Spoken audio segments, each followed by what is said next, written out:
কিরে, তোরা আবার আমার বাড়িতে মিষ্টির প্যাকেট লুয়ে কেন আইছস?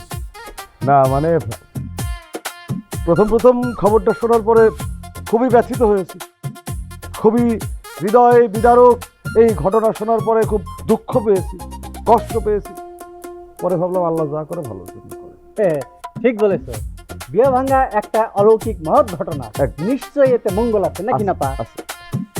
আমাকে মাইয়ার বিয়া ভাঙছে হই না, তোমরা মিষ্টি হাতে আইছো। হ্যাঁ, তোমাকে খুব মজা লাগতেছে। কাটা গায়ে নুনের সিটা দিতেছো তোমরা। চাচি, আপনি এগুলো কি বলতেছেন? আমরা কেন কাটা খায় নুনের সিটা দিতে আসবো? আমরা খবর পাইছি ওর বিয়ে ভাঙ্গাতে চাচাজানের মাথাটা কেমন যেন আউলাই গেছে। চাচাজান গরু ছাগল হাত পড়লে ওর বিয়ে দিতেছে, কন এটা মানা যায়? তাই চিন্তা করলাম আমরা এই গ্রামের একজন শিক্ষিত যুবক আর একজন দরবেশ বাবা, দুইজন উপযুক্ত সৎপত্র এই গ্রামে আছে। আপনারা আমাদের দুইজনের ভিতরে যে কোনো একজনকে বেছে নিতে পারেন, পাত্র হিসেবে আমাদের না। হ্যাঁ, নাপা ঠিক কথাই বলেছে। নাপার সাথে আমার একটা সমঝোতা চুক্তি হয়েছে। আপনারা তো আর আমাদের দুইজনের সাথে আপনাদের মেয়ের বিয়ে দিতে পারবেন না, সম্ভব না।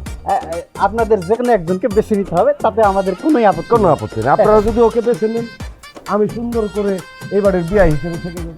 আপনারা যদি পাত্র হিসেবে আমার পছন্দ করেন, তাহলে আমাদের বিয়ের প্রথম সাক্ষী হবে আমার বন্ধু লিসু। আর আপনারা যদি পাত্র হিসেবে লিসুকে পছন্দ করেন, তাও প্রথম সাক্ষী আমি একজন ম্যানেজ করে দেবো। আরে অসভ্যর বাচ্চারা, তোরা তো আমাকে পাশে দাঁড়াইবি। ওই এটা শক্ত কইরা দাঁড়া, আমি এখনই আইতাছি। শক্ত কইরা দাঁড়া।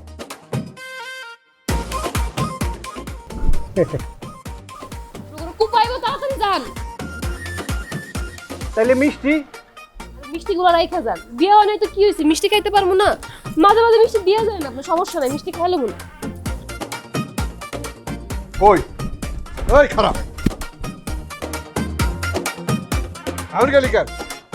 আমার পরিবার লইয়া গ্রামের মধ্যে ফাইজলামি শুরু হয়েছে, যাইতে দিলা কেন?